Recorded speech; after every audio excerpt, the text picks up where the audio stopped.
বাড়ির অনেক সদস্যরাই তিতো খেতে একেবারেই চায় না, বাচ্চারা তো মোটেই চায় না। তো এইভাবে রান্না করে খেয়ে দেখুন। নমস্কার বন্ধুরা, মিঠুর কুকিং চ্যানেলে আপনাদেরকে স্বাগত। আজকে একটা তেতো রেসিপি নিয়ে চলে এসেছি। তেতো, অথচ খেতে কিন্তু তেতো লাগবে না। উচ্ছে কেটে নিয়েছি পাতলা পাতলা করে, কাঁকরোল কেটে নিয়েছি দুটো পাতলা পাতলা করে, একদম কচি কাঁকরোল। আর একটা বড় সাইজের পেঁয়াজ, ওটাকেও খুব ঝিরিঝিরি করে কেটে নিয়েছি। আর একটা আলু কেটে নিয়েছি, আলু ভাজার মতো করে। এরপর সাদা তেল গরম করে ওর মধ্যে সাদা জিরে ছোটো চামচের 1 চামচ আর কালো জিরে একটা, শুকনো লঙ্কা দিয়ে প্রথমে উচ্ছেগুলোকে মানে একদম ধুয়ে তারপরে আমি কেটেছি, দানা ছাড়িয়ে পাতলা পাতলা করে কেটে নিয়েছি।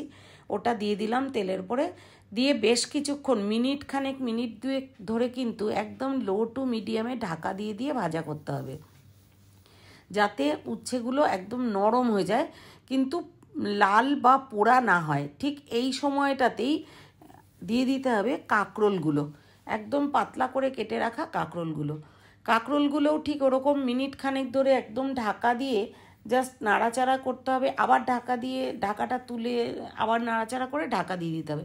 এরকমভাবে মিনিট করার পর, নাড়াচাড়া করার পরে দেখবেন যখন কাঁকরোলটাও নরম হয়ে গেছে, তখন কিন্তু এর মধ্যে আমি দিয়ে দেব আলু, যেই আলুটা কেটে রেখে দিয়েছিলাম। তো যতক্ষণ না পর্যন্ত এই সবজিগুলো নরম হচ্ছে ততক্ষণ কিন্তু নাড়াচাড়া করতে হবে। এরপর আলুগুলো দিয়ে আবারও কিছুক্ষণ নাড়াচাড়া করে নিয়ে কাটা পেঁয়াজটা দিয়ে দেবো, যে পেঁয়াজটা আমি কুচিয়ে রেখেছিলাম ওটা দিয়ে দেবো এর মধ্যে। তারপরেও ঢাকা দিয়ে কিছুক্ষণ নাড়াচাড়া করতে হবে। তার আগে এর মধ্যে দিয়ে দেবো পরিমাণ মতো লবণ আর হলুদ, যতটা লবণ লাগবে আর কি। আমি ছোটো চামচের 1 চামচ লবণ দিয়েছি আর একটু হলুদ দিয়েছি।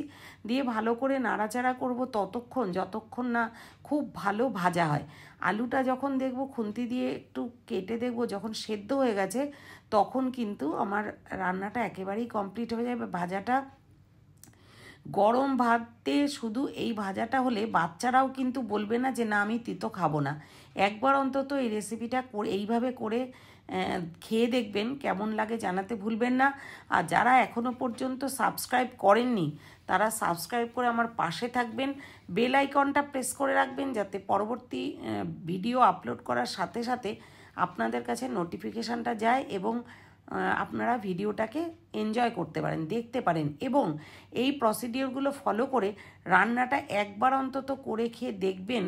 দেখুন, আমরা রান্না সবাই করি, কিন্তু একটু চেঞ্জ করে রান্না করলে যে এত সুন্দর খেতে হয়, আগে কিন্তু আমি বুঝতে পারিনি। যখনই দেখি যে খেতে ভালো লাগে, সেগুলো আপনাদের সাথে শেয়ার করি। আপনাদেরও ভিডিওটা দেখে কেমন লাগলো জানাতে ভুলবেন না। আর এইভাবে রান্না করে খেয়ে জানাতে কিন্তু ভুলবেন না কেমন লেগেছিল, আমি ঠিক বললাম কি না। Thanks for watching my video.